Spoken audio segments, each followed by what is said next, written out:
Hi Pisces! Welcome po sa ating channel. At ito ang inyong Daily Gabay Tarot Reading for September 17, 2024. Please be reminded kung naka-resonate kayo, comment down. Kung hindi kayo naka-resonate, bigay niyo po sa iba kasi general reading po ito. This is for you Pisces ngayong September 17, 2024.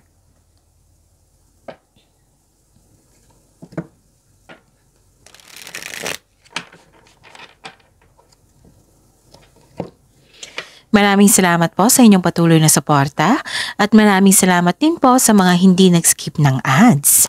Gamitin ang reading na ito bilang gabay lamang sa mga hindi pa nag-subscribe, subscribe na po kayo at click bell notification para malaman nyo na may bago tayong video. Para sa mga gusto magpa-reading po, may lumabas dyan sa screen nyo ngayon. Panoorin nyo po at sundin ang instruction. Calling the attention sa mga suki ko dito na Pisces. Open na po ang inyong Monthly Gabay Tarot Reading for September 2024.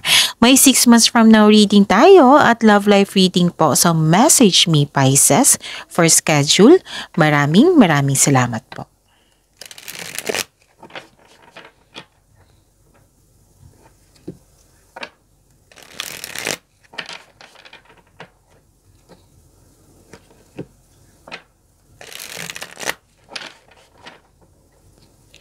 Para po sa inyo ito, Pisces, ngayong September 17, 2024. Spirits Guide, mga ganap po para kay Pisces, September 17 po. September 17, 2024. Para po kay Pisces, I need 3 cards po.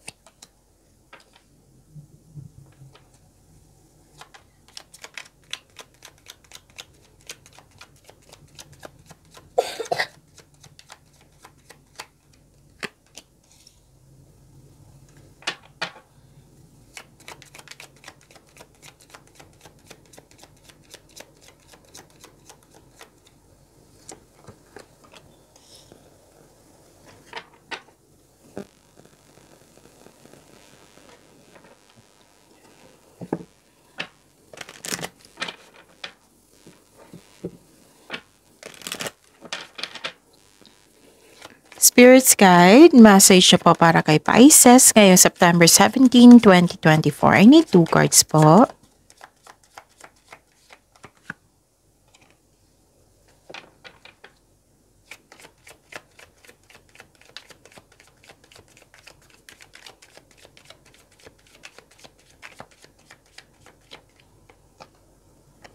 Okay. Ngayon, September 17, 2024, para po kay Pisces. May nalaman kayong totoong intensyon ng isang tao. Nalaman mo po ito sa araw na ito. Yung totoong intensyon niya. May natanggap kayong news or information. Yes. Pwedeng sa news na ito, yun nga, yung nalaman mo yung totoong intensyon ng isang tao. Pwedeng ganun.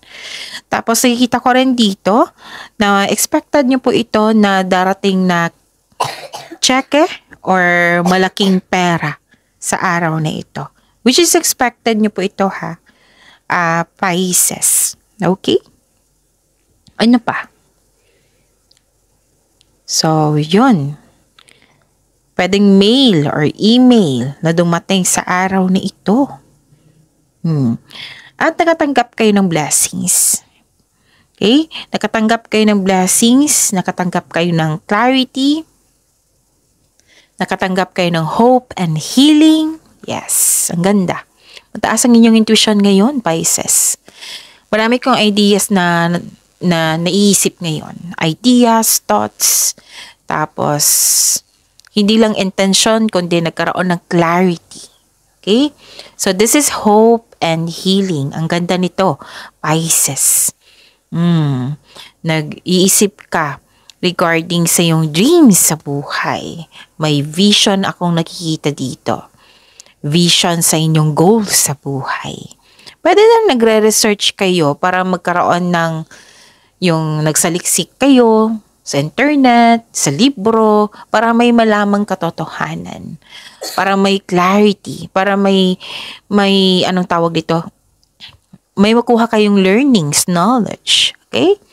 Tapos may energy ng isang babae dito na maaring siya yung nagbigay ng tulong sa iyo or nagbigay siya ng sakit ng ulo, pwedeng siya yung nagbigay ng peace of mind sa iyo. Okay? And ang mensahe. Wow, this is Angel of Miracles. Open your heart and expect a miracle. So expect a miracle. May blessings pa, may miracle pang mangyayari. And I think naka-encounter kayo ng toxic na tao or toxic environment. Kasi ang sabi ng card dito na be ready sa mga toxic traits and kung maaari put boundaries para hindi kayo maapektuhan po. Maaring magiging sagabal ito sa mga gawain nyo, sa mga iniisip nyo. So, put boundaries po daw, sabi po ng card nyo. Maging ready din. Okay, Pisces? Spirit's Guide, ano po yung energy ni Pisces ngayong September 17, 2024?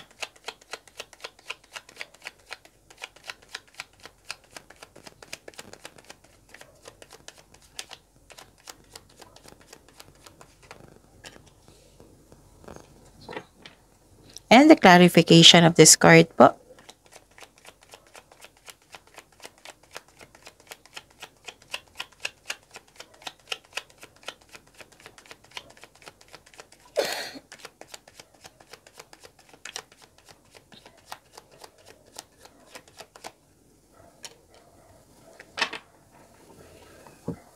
Okay. Panoorin niyo po yung reading kahapon. Sa mga hindi pa nakapanood, panoorin niyo po. Ano yun? Weekly Gabay Tarot reading niyo po, nakafocus career and money. At saka, kung may nakita kayo or narinig na repeating message kahapon at ngayon, kailangan yung bigyan niya ng atensyon. Kung maaari po, bigyan niyo po ng solusyon at aksyon. Again, calling the attention sa mga suki ko dito na Pisces, open na po ang inyong Monthly Gabay Tarot reading for September 2024. May 6 months from now reading tayo at love life reading po. So message me Pisces for schedule. Maraming salamat po. Okay, what is your energy, Pisces? Some of you malungkot. Grief and sadness nakita ko dito kasi may struggle or challenge. Kahapon din to yung nakita ko dito kung hindi ako nagkakamali. Pero may advice ang card nyo dito na kailangan yung malaman. Yun, malungkot ka dahil sa pagkawala ng isang bagay, pwedeng disconnection sa isang tao, or may naalala ka na nag-cause ng trauma sa iyo. Yun. So this is only temporary po. Lilipas din po ito, sabi ng card. Ang gagawin niyo po daw, kung malungkot kayo ngayon or disappointed, i-acknowledge mo yung pakiramdam mo ngayon. I-process niyo po. Kesa hindi niyo i-process, you felt makulong yan You felt trapped. So, ang gagawin nyo po, ang binigay na solusyon dito is i-process nyo yung pakiramdam nyo ngayon. Kasi valid naman yung pakiramdam nyo ngayon. Oo, that is very normal na makaramdam kayo ng lungkot dahil sa mga pangyayari, disappointment, sa mga nangyayari, ganun. I-express mo ito at ma-release. At para ma-release ito ng tama. Kung kailangan iiyak nyo po. The grieving process takes time po, but it will not last forever. There is always a way out. Kaya nga ang sabi ko sa inyo, valid yan yung pakiramdam nyo na kasi like for example, kung kailangan iiyak nyo po. Kasi crying is a very healthy thing to do. Kasi ma-relieve yung stress mo. After nyan, ma-ease yung pain mo. And cleanses our soul.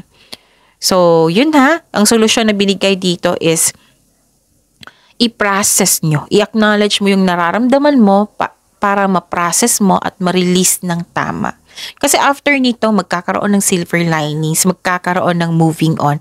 Kaya may binigay sa inyo dito na expect a miracle.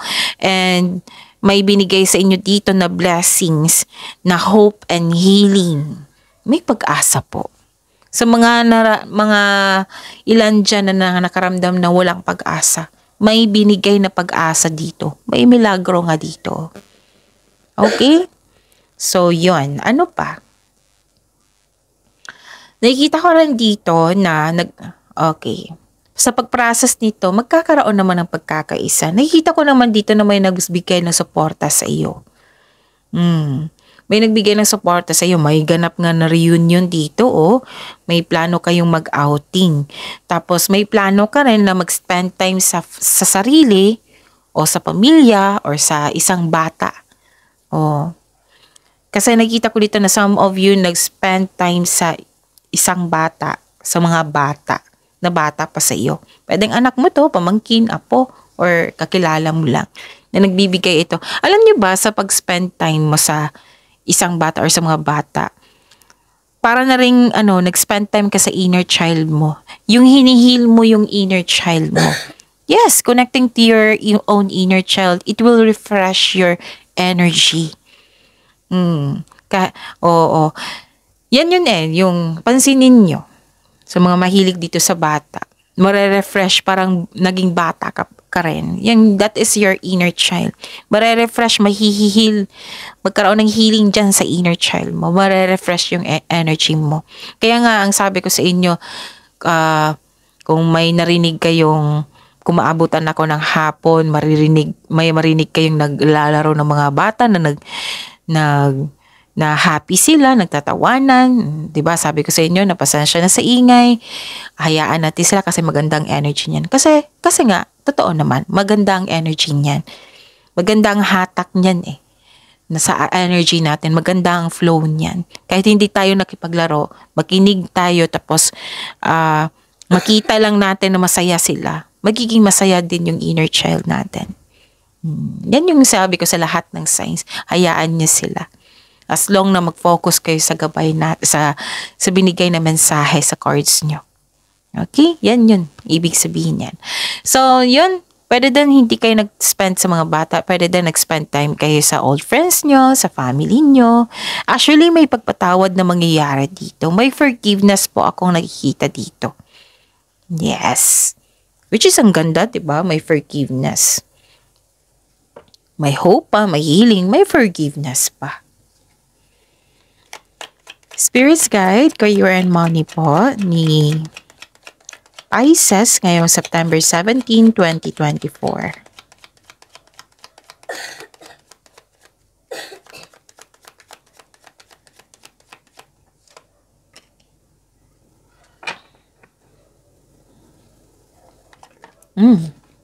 Talagang lumabas siya, no? Okay.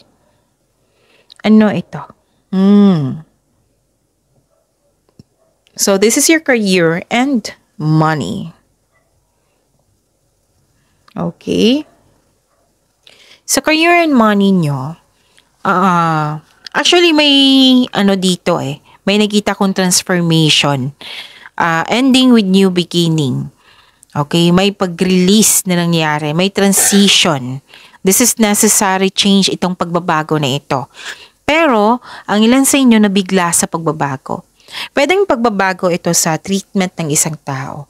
Pwedeng pagbabago ito sa ganap sa inyong career and money, sa sitwasyon nyo ngayon. Nanibago kayo. Like for example, may nagbago sa rules, house rules, ganon. Tapos nahihirapan kayo sa pag-adapt. Yan. Iba-iba kasi kayo ng experience ngayon Basta this is all about your career and money. Kung gusto nyo malaman pa ang mga mensahe regarding sa career and money, may upload tayo kahapon. Regarding yun sa career and money nyo po, weekly gabay. Okay. Let's go back. Yun, you're clinging to the past. Nakikita ko dito, parang napipilitan ka sa pagbabago. Yun. Nahihirapan ka sa pag-adapt sa pagbabago. Gusto mong bumalik sa nakaraan. Parang bothered ka or natatakot ka sa changes. So, ang sabi ng card dito, yung pakiramdam mo is valid. Na naninibago ka sa pagbabago. If you felt anxious, nagkaroon kayo ng anxiety or nagkaroon kayo ng stress dahil sa pagbabago na ito, pakinggan niyo po yung sarili niyo, sabi ng card. Yun yung sabi kanina dito, process mo yung nararamdaman mo. So, ending the situation means new opportunity kasi.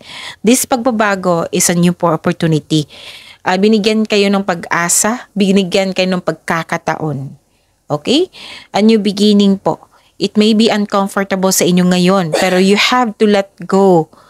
Okay? You have to let go and live to the present. And trust the universe po. And trust yourself. Makinig din sa inyong intuition. Kung worried kayo sa pagbabago, makinig kayo sa inyong intuition. Kasi malakas yung intuition nyo ngayon Yan yung magsasabi sa inyo na nasa tamang right path ka.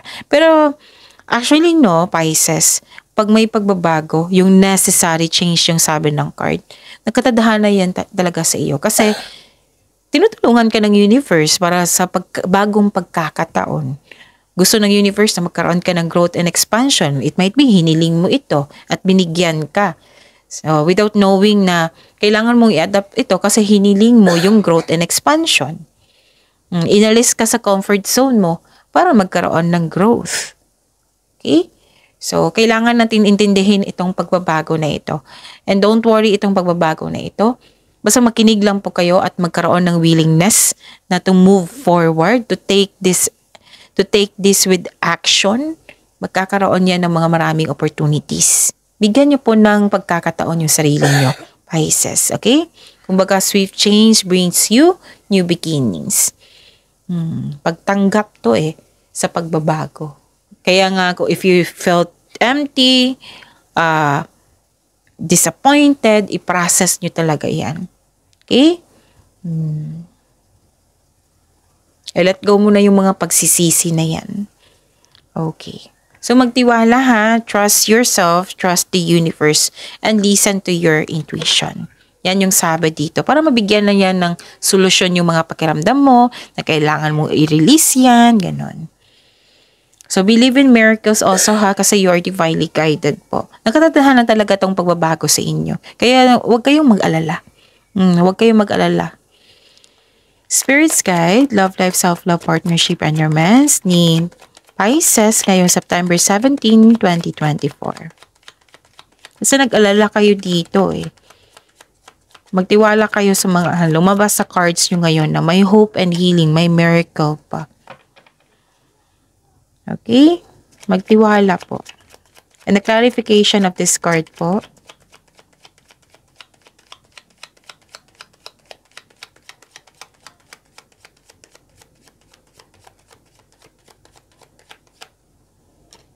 Okay.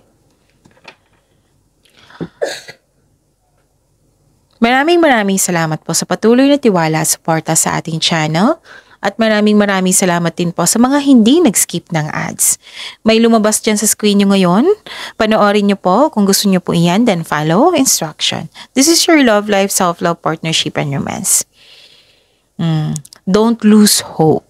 Yan yung sinabi ng card nyo dito.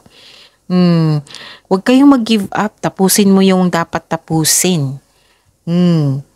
Inspiration is on the way, Bibigyan ka talaga ng miracle ng universe. Basta wag lang kayo mag-give up.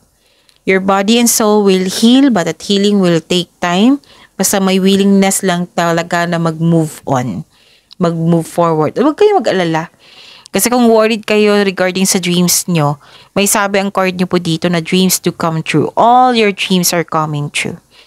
Okay? Maging maayos din ang lahat. Okay? I-process nyo po yung mga disappointment nyo, yung sadness nyo. Kanina pa to So, huwag kayong mag-alala kasi you are divinely guided. So, itong pagbabago na ito ay para sa kabutihan mo. Hindi sa ikakasama mo, kundi para sa kabutihan mo. Kasi nakatadhana to Tinutulungan ka ng universe. And I'm hoping na tulungan mo rin yung sarili mo. Okay? Yon. And don't claim negativity ha, kung pwede po, Pisces. Okay.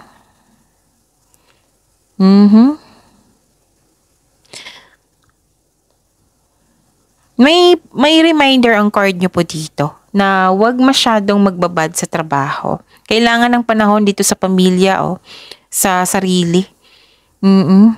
Tapos control on overspending po daw kasi some of you nagalaw na yung ipon. Kung pwede po ha, kung pwede po na kontrolin nyo yung paggasta. Kasi ayaw ng card na magalaw yung pera nyo, yung ipon nyo na pinag-ingatan nyo before, baka magamit nyo. So control it. Yan yung reminder ng card nyo. Check nyo yung ipon nyo ngayon. Baka may may samantala. Na hindi nyo na malayan na. So, i-check nyo yung ipon nyo ngayon and i-guard nyo. Kasi may nakita ko dito na nakuha, nagasta, nawala, ganon. Okay? So, focus din po daw kayo sa emotional and mental stability from here to here. Yan yung pinupush ng cards nyo. That is a repeating message. So, focus on emotional and mental stability. You need to relax and listen to your intuition. So, that is a repeating message. I-work for it. Okay? Work on it, ha? Pisces. See you tomorrow, Pisces. Claim positivity, positive affirmation, claim these blessings. Yung mga na-mention dito, yung reminder po, kung pwede po. Okay? See you tomorrow, Pisces. Please like, subscribe, and click the button for notification para updated po kayo sa daily tarot reading natin. Maraming salamat po.